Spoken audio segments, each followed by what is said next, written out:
The universe is a grand and perfect restaurant, always open, always abundant, with a kitchen that never runs out of ingredients. Its menu is endless. Health, joy, love, success, peace, riches beyond imagining. The chef is divine law, and the servers are infinite channels ready to deliver whatever you request. But here is the mystery most people miss. You are not a beggar in this place, you are a patron. Too many souls come to this banquet trembling, hats in hand, mumbling for crumbs, unsure if they even deserve to be seated. They plead for just enough to get by, as though they must earn their right to exist.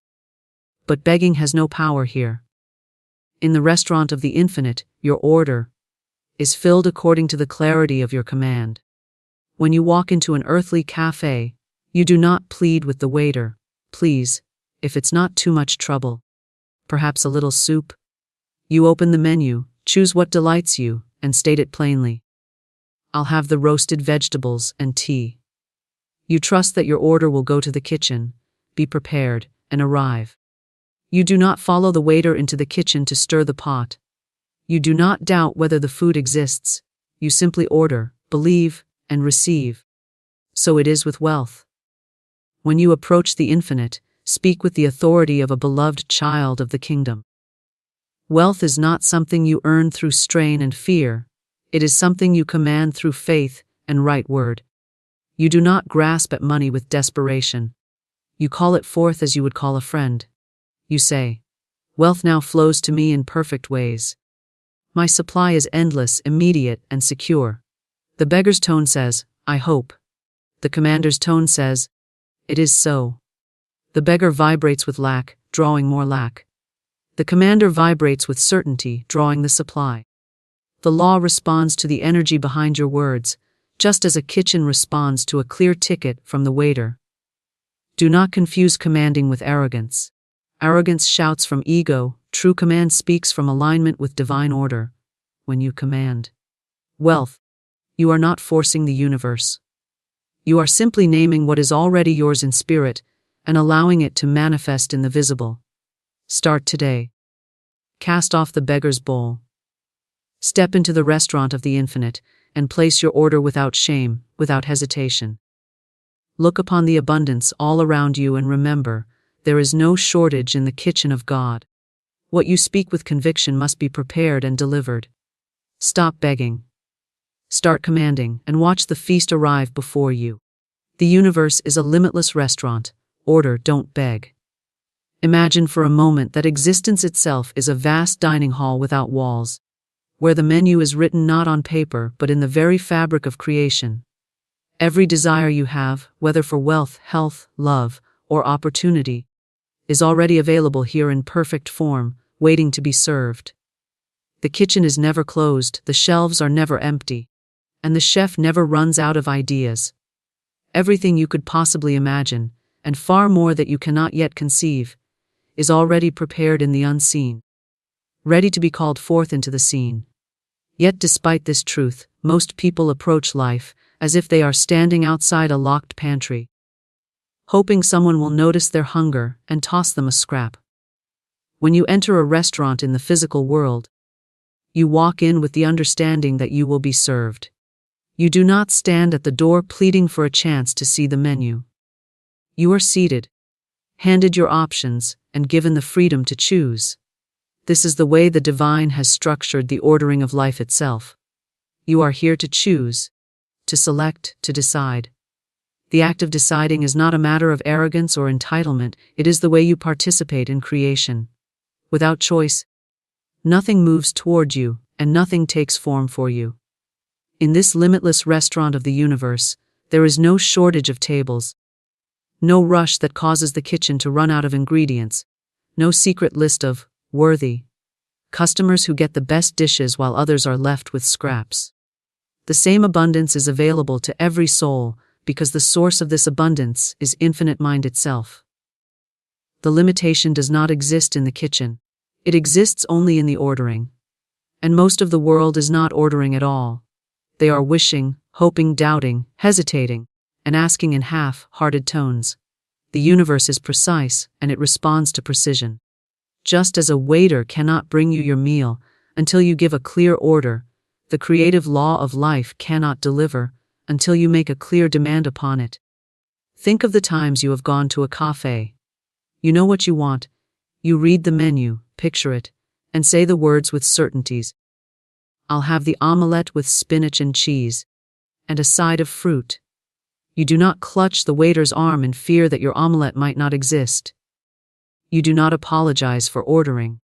You do not whisper, if it's not too much trouble. You state your desire clearly, trusting that the process is already in motion from the moment you speak it. This is the mental posture you must take with life. You must stop begging for what is already yours by right of consciousness and begin commanding it into your experience, with the confidence of one who knows they will be served. Begging energy says, I'm not sure this will happen, and I am not sure I deserve it. Commanding energy says, this is mine by divine law, and it comes to me now. The kitchen of the universe is not persuaded by pity. It is moved by certainty. When you order a meal in a restaurant, the kitchen does not care whether you are in rags or fine clothes. It only cares that a clear order was placed. In the same way, the universe does not require you to prove your worthiness before it delivers. Worthiness is inherent because you are part of the infinite. The only thing you must do is place the order with the vibration of knowing it will be fulfilled.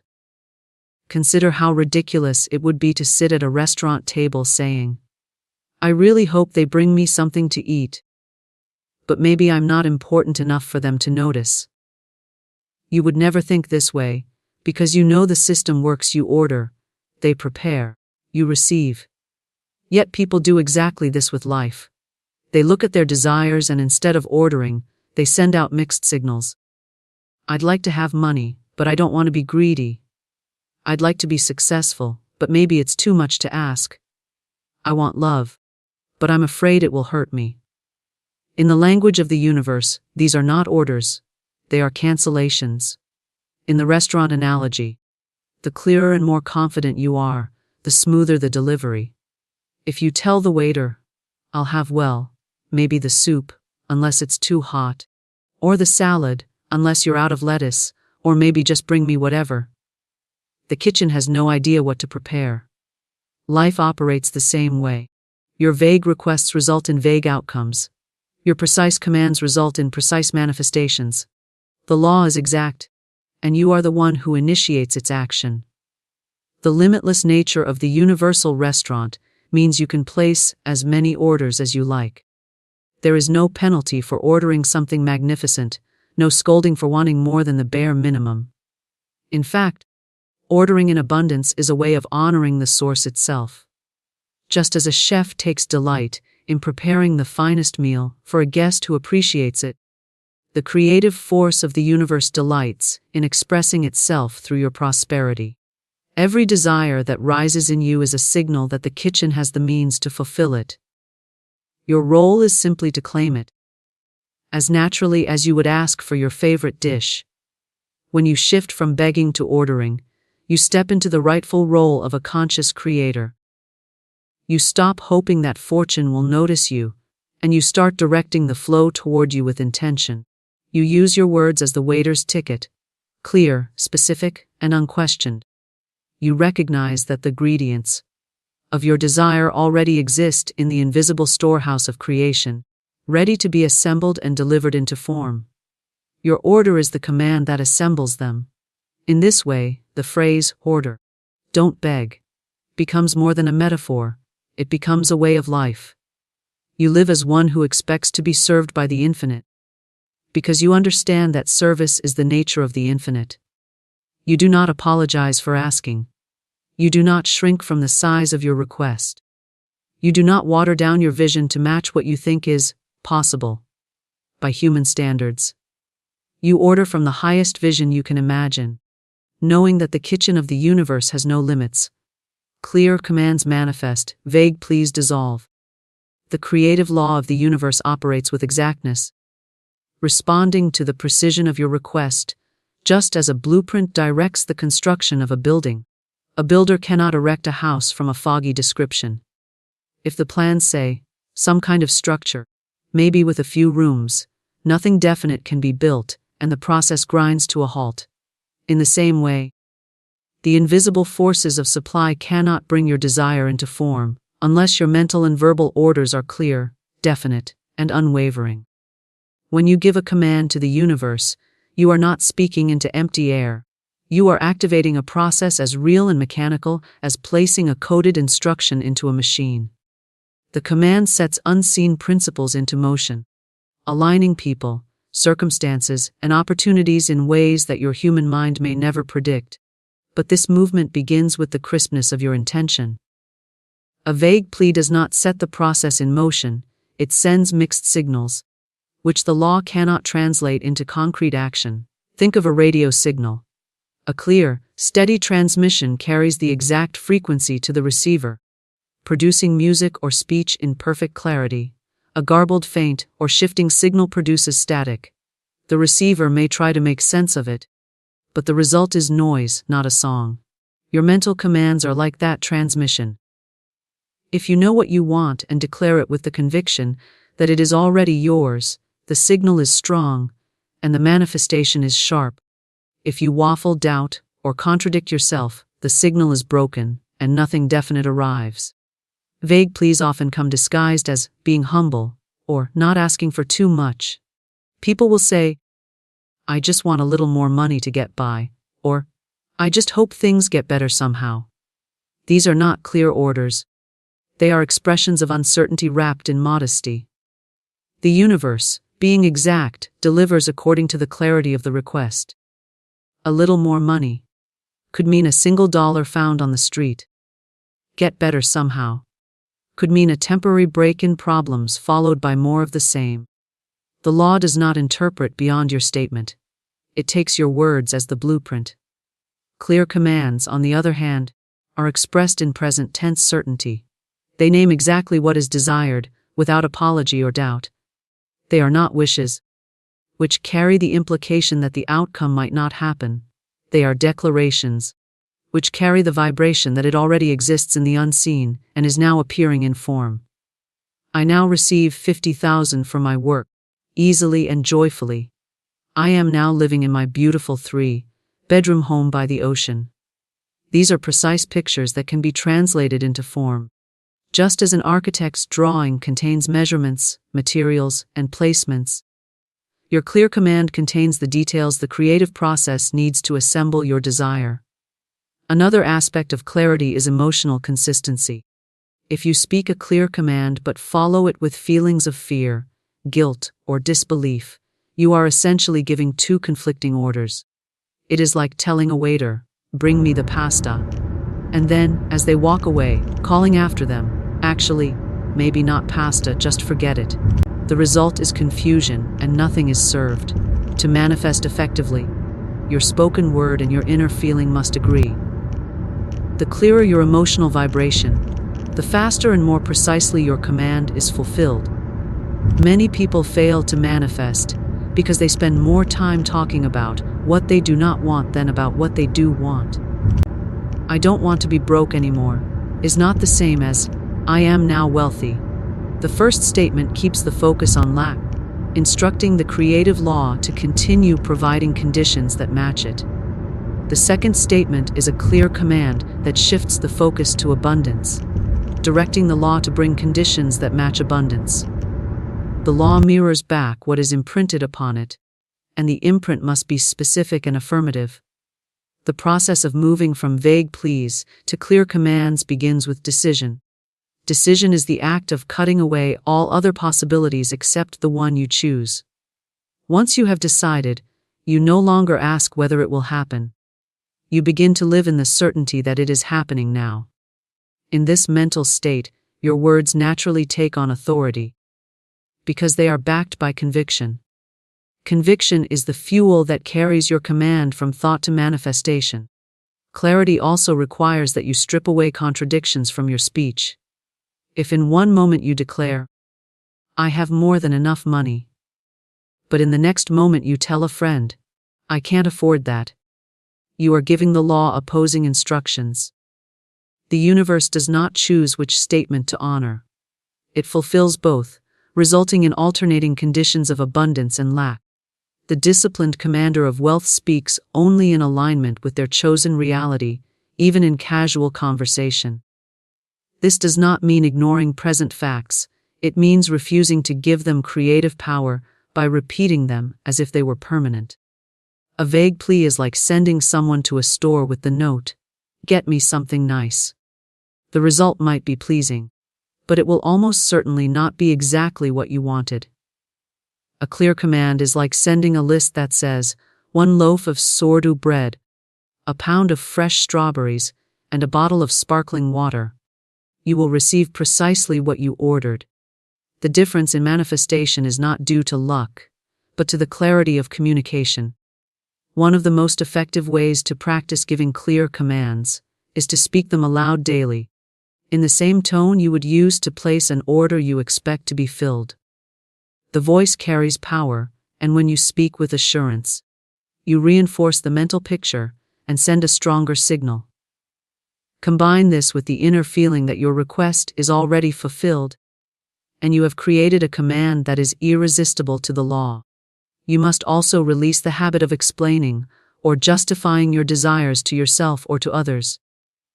The need to explain comes from the doubt that you are entitled to what you ask for. In the realm of spiritual law, your desire is its own justification.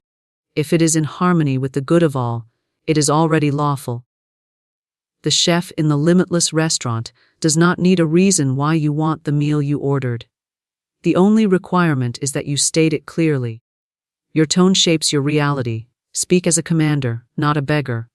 Every word you speak carries an unseen vibration, a frequency that imprints itself upon the field of possibility around you. It is not only the content of your words that matters, but the tone in which they are delivered.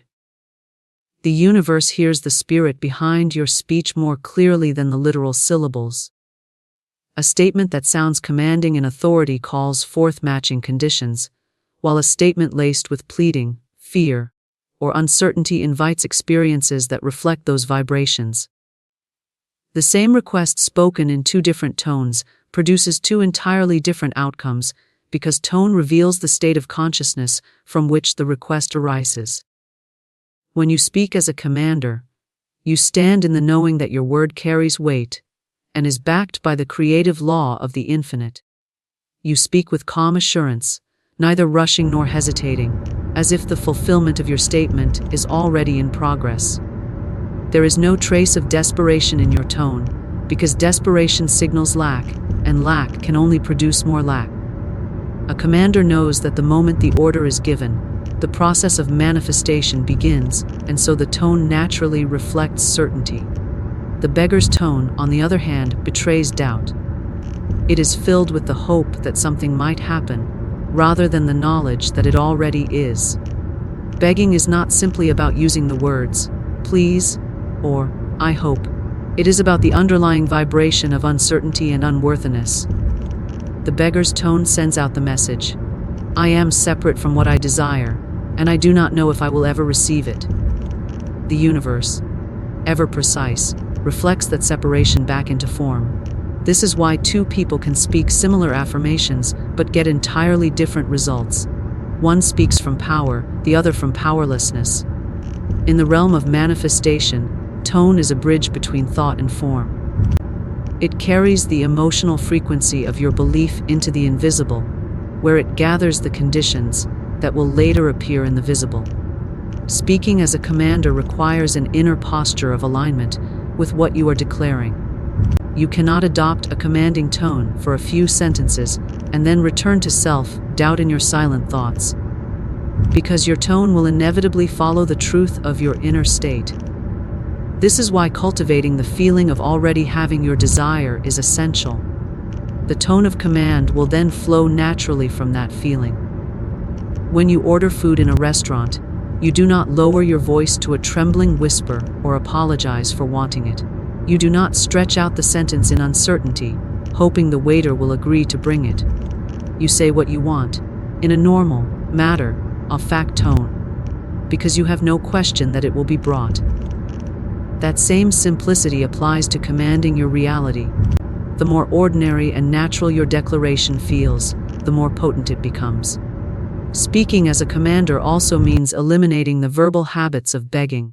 Phrases like, I hope, I wish, I'd like to, or maybe, dilute your authority. They are the language of possibility, not certainty.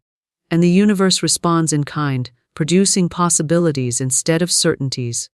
When you remove these softeners from your speech and replace them with definitive statements such as, I have, I am, it is so, you align your vibration with the reality you seek to create. The more you speak in absolutes, the more the law treats your word as an instruction, rather than a suggestion. Tone is shaped not only by your words but also by your breathing, pace, and energy. A hurried tone often signals anxiety, which is another form of lack. A dragging, hesitant tone signals reluctance or disbelief. A steady, even tone signals command. This steadiness comes from the inner conviction that your desire is already fulfilled in the invisible realm and is simply making its way into the visible. When you feel this conviction, your voice naturally reflects it, and that reflection becomes part of the creative process. It is worth observing how your tone shifts in different situations. Notice how you speak when you are certain of an outcome, compared to when you are unsure. When you confirm an appointment, you simply say, I'll be there at 3 p.m. You don't lace it with uncertainty. That is the tone to carry into your declarations of wealth, health, and success. When you speak as a commander, your words are brief, clear, and final. There is no mental space left for the opposite to take root. Speaking as a commander is not about loudness or force. The quietest statement can carry great authority if it is backed by conviction. Likewise, a loud, forceful demand can still be the tone of a beggar if it is fueled by fear.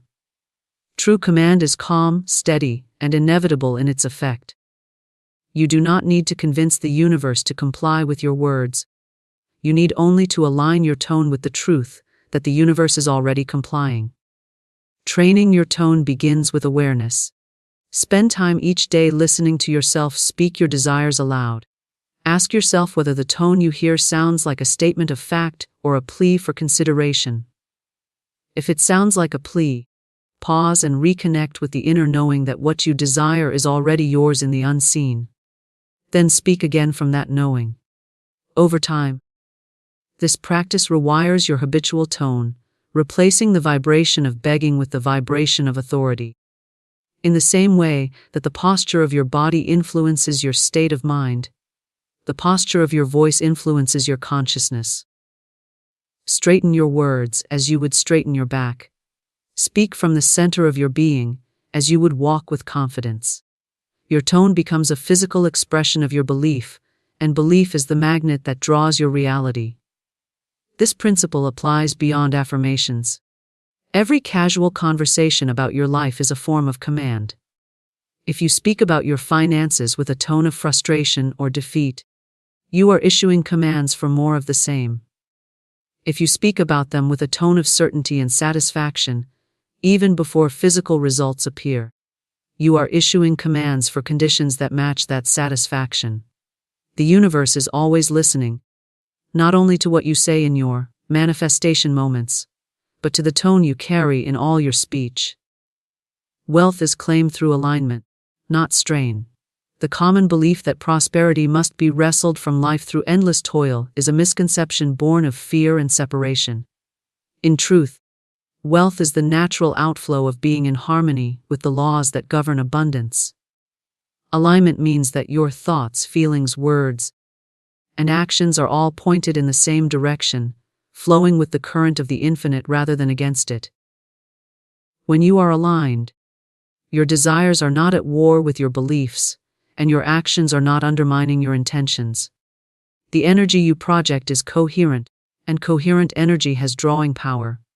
Strain, on the other hand, is a signal of misalignment. It arises when you are attempting to create from a place of lack, using effort to force an outcome that your inner state does not yet support. Strain treats wealth as something external, to be captured rather than an expression of the abundance already present within you. When you operate from strain, you may achieve temporary results, but they will feel fragile and easily lost because they were built on tension rather than harmony. Alignment does not mean inaction. It means that your action springs naturally from inspiration and certainty rather than fear and desperation. When you are aligned, your work feels purposeful, even joyful, because it is an extension of your inner vision. You move toward your goal without the sense that you are battling resistance at every step. Opportunities and resources seem to appear without strain because they are magnetized to the energy of alignment. One of the clearest signs of alignment is the absence of internal contradiction. If you desire wealth but secretly believe that having money will make you selfish, you are out of alignment. If you want financial freedom but spend most of your conversations repeating stories of struggle, you are out of alignment. Alignment requires that your conscious desire and your subconscious beliefs are in agreement. This agreement can be cultivated through the consistent use of affirmations, visualization, and deliberate mental discipline until the belief in abundance becomes as natural as breathing. Another key to alignment is emotional congruence. You cannot think one thing, say another, and feel something entirely different and expect the creative law to produce clarity. Wealth responds to the energy of gratitude, confidence, and expectation. If you feel resentment toward money or envy toward those who have it, you are pushing it away.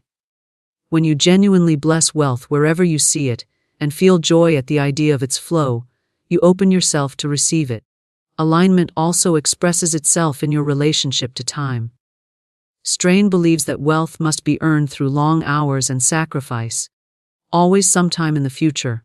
Alignment knows that abundance exists now and is unfolding in the present moment. When you are aligned, you stop chasing and start allowing. You still take action, but you take it from a place of knowing that the supply is already moving toward you. This shift in perspective changes the quality of your results because the energy behind them is clean and clear. Your environment plays a role in alignment as well.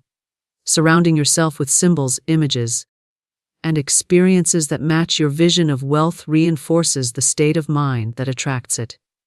This does not mean spending recklessly.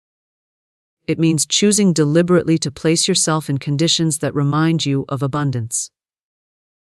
When you keep your surroundings in harmony with your vision, you are signaling to your subconscious mind that this is your normal reality, and the subconscious will work tirelessly to keep your outer world consistent with that inner image.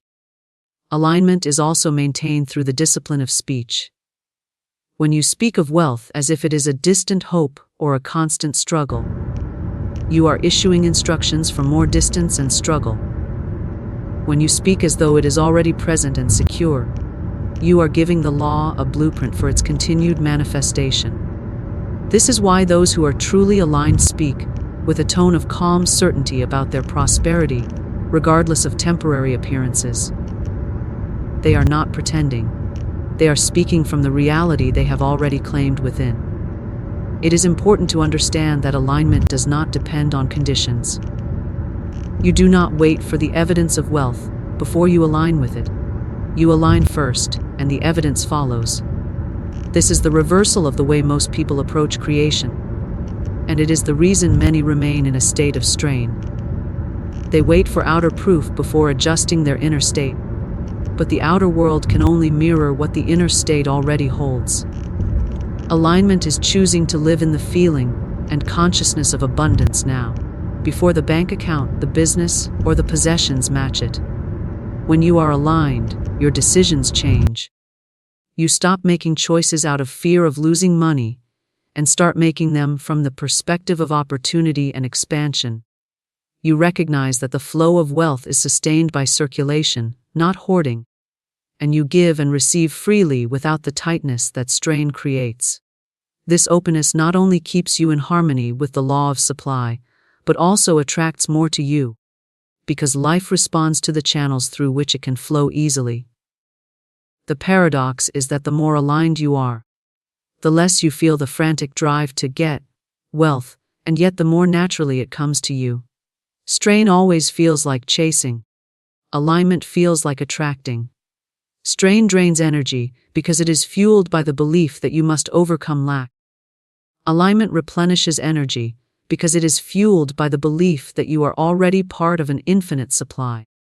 This difference in energy is reflected in every interaction, every decision, and every opportunity that comes your way. Divine supply is infinite and immediate. The storehouse of the universe is without limit, and its shelves are never bare. What appears to human senses as scarcity is only the result of a restricted perception, for the true nature of supply is endless. Every form of wealth, whether it is money, ideas, opportunities, health, or relationships, springs from the same inexhaustible source, and that source is spirit. It cannot be depleted, for it is not made of material that can be consumed. It is made of the creative substance that is continually renewing itself. The flow of supply is constant, unbroken, and ready to be received the moment you align yourself with it. The belief that supply is slow or must be earned over a long stretch of time is a human limitation, not a law of the infinite. In truth, there is no delay in the spiritual realm. Delay exists only in the process of moving from the unseen to the seen, and that transition is determined by the receptivity of your own consciousness. The supply is already prepared, already complete in its ideal form. The moment you claim it in consciousness, it begins to appear in your experience. The appearance may seem gradual to the senses, but the reality is that it exists now, and you are simply moving into the place where you can see and touch it. Because divine supply is infinite, there is no competition for it. No one can take what is yours, and you cannot take what belongs to another. The portion that is yours exists in a way that only you can receive it, through channels uniquely suited to you. This truth eliminates the fear of loss and the grasping spirit that comes from believing that resources are limited. When you know that the supply is infinite, you relax into the certainty that there is always more, always enough, and that every apparent need is already met in spirit before you even recognize it. The immediacy of supply is one of the most misunderstood aspects of manifestation. People often believe they must wait for the right time, or for conditions to be ready, before their good can arrive. In the divine order, the right time is always now.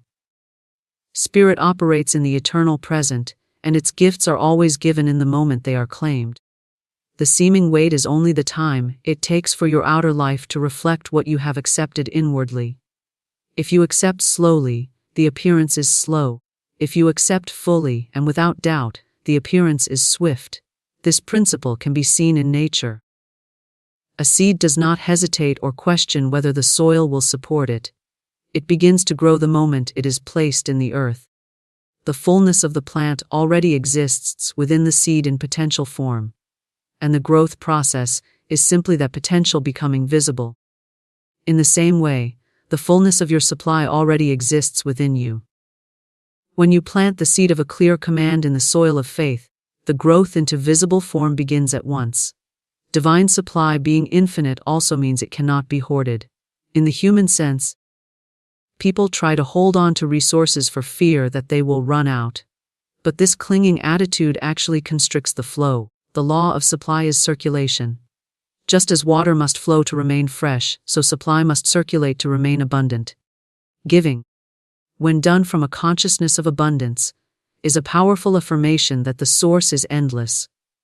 It opens the channel wider for more to come in, because it declares in action, I have more than enough, and more is always on the way. The immediate nature of supply requires that you let go of the habit of postponement. Postponement is a subtle form of disbelief. When you say, someday I will be prosperous, you are pushing your good away into the future. The universe works in the now, and so your declaration must be in the now. I am prosperous now. I have supply now. My wealth is here now. Speaking in the present is not a denial of physical appearances, it is an affirmation of spiritual truth, which then reshapes physical appearances. When you recognize the infinity of supply, you also stop measuring your expectations by what you can see at the moment.